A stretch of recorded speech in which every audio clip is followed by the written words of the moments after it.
I have the unfortunate distinction of being a graduate of the University of Pennsylvania as well as a visiting student at Harvard University for a year. The purpose of this hearing is to assess the health of our most elite and until recently esteemed educational institutions in this country. We raise the question whether your institutions and others like them deserve to enjoy the benefits of partnerships with our government. Research investment, student loan guarantees, tax-free status for your endowments, funding for veterans to receive educations tied to their prior service, like myself, or their ongoing service.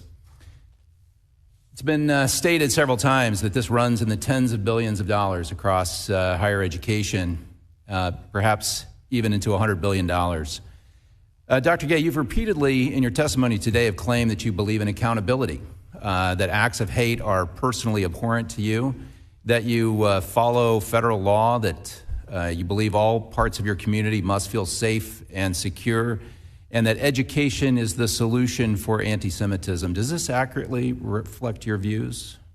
I've expressed those views, yes. And those are your testimony today. How long have you been president of Harvard? 5 months.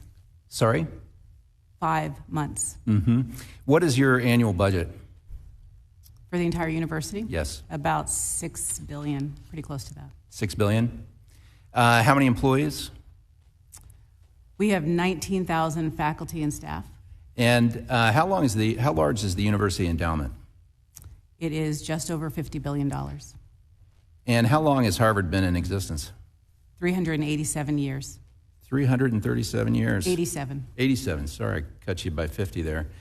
You've said that education is the solution. All of you agreed, actually, that education is the solution for anti-Semitism, yet your educational institution, under your leadership and previous leaders, is seething with hateful and threatening anti-Semitic demonstrations. But these are only, as I mentioned, these are only against the Jewish students, no one else, just Jews at your school. Yet, you say you believe in accountability.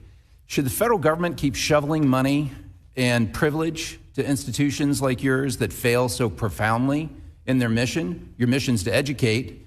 Education's the solution. You have 387 years, and you've arrived at this place of virulent anti-Semitism and hate.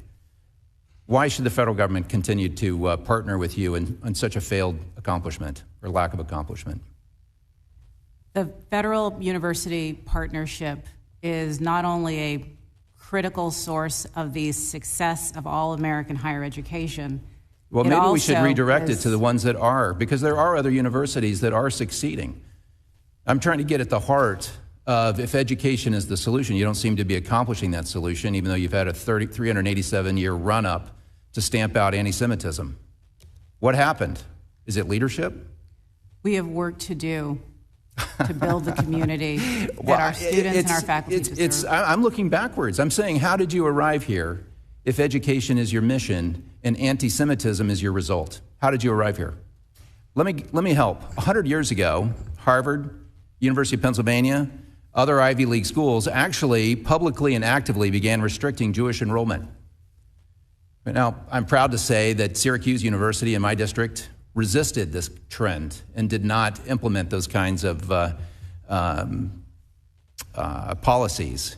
But today we actually see the fruit of those decisions.